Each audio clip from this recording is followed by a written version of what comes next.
FEF rate before the ERC irregular because it was filed under rulemaking rather than rate setting.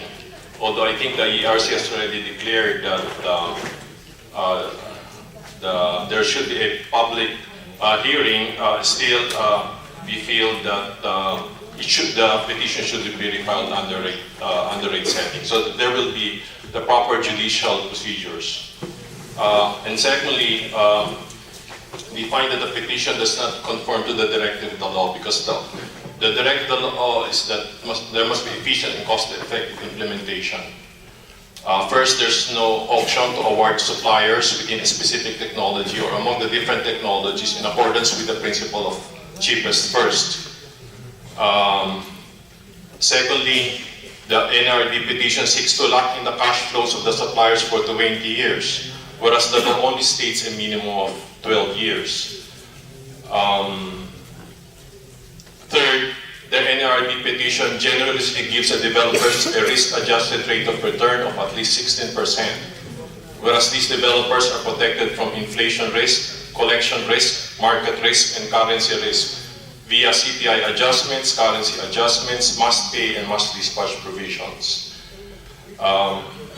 Fourth, we find assumptions to be overly generous to the developers with no attempt at all to protect the consumers. For example, the assumption for wind developers is 25% capacity, whereas in certain cases, actual capacity may be 30% or more. In the United States, most wind projects are at 30%. So if the NREB is sincere about the principle of cost efficiency, why did it not examine the projects on a case-to-case basis instead of giving a generous assumption of 25% for all wind developers?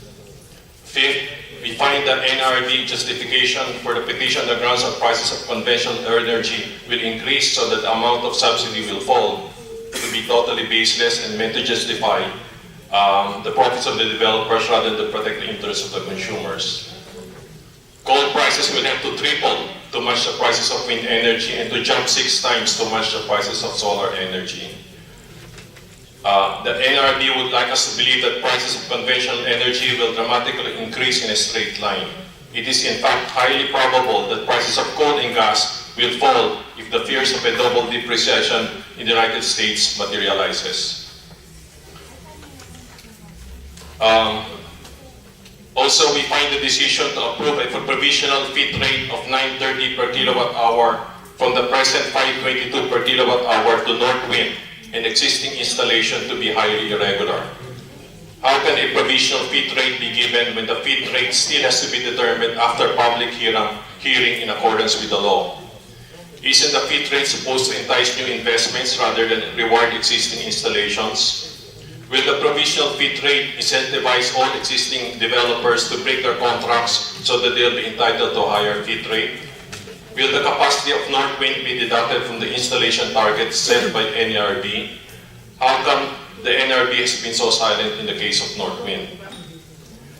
Lastly, we find the fifth portion of RA 9513 or the Renewable Energy Act of 2008 unconstitutional. We find the FEF will be paid for by consumers to what is effectively a tax. And since the law did not provide for standards, there's a new delegation, the tax and appropriation power from the House of Representatives, which, as called for in the Constitution, shall determine all taxes and dispose of tax revenues in the yearly appropriation process.